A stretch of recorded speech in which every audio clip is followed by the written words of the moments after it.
Jardo, čo to teraz zase vyvádaš? Ja vždy používam dve krmiva, sladké a slané. Hej.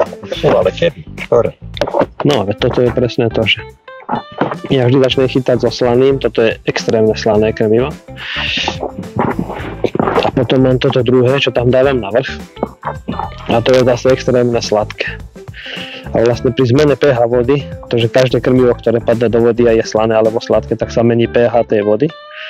Tým, že sa zmení pH vody, tak tá ryba na to buď z toho odskočí, alebo na to kladne zareaguje. Proste začnú tam do toho robiť tam proste, začnú tam točiť na tom mieste tie ryby.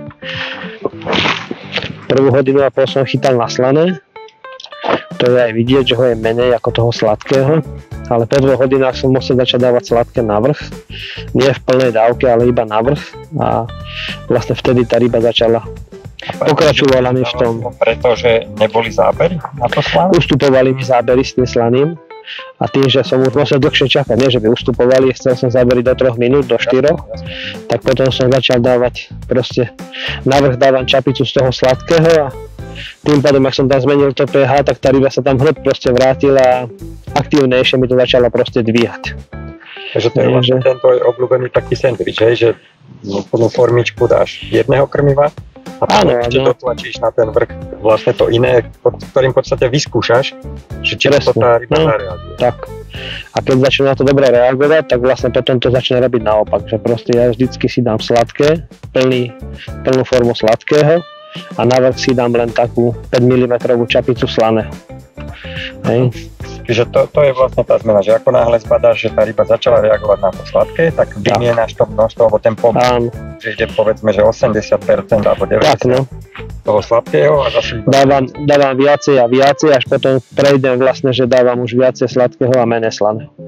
Vynikajúce. Ale vždy začínam proste ja so slaným. Neviem, proste ja to mám tak zaužívané, začínam so slaným a keď väčšinou tá ryba nabehne do toho slaného, to je vždy tak proste na cipse to vie, že to slané tie ryba chutí. Ale teda fakt potom, keby už sa to tam tak presolilo, toto no, celkovo, však ono, keď to tam stále hádžeš, tak ono sa tam určite vytvorí nejaký oblak, ktorý je slaný, logicky. A potom to pH sa zmení a vlastne tým, že sa pH zmení, tak... No a teraz vlastne nám zapýtal časovať 4 minúty a preto vieme, hej, bez ohľadu na to, že ryba nebola, tak prehadujeme. Dobre, paráda, Jardo, ďakujeme, myslím si, že toto je vynikajúci tip a stále je to len to, čo si povedal, je to o systéme. Že musíme tie veci robiť systematicky a skúšať nie len tak, že nevieme ani čo sme vlastne už vyskúšali.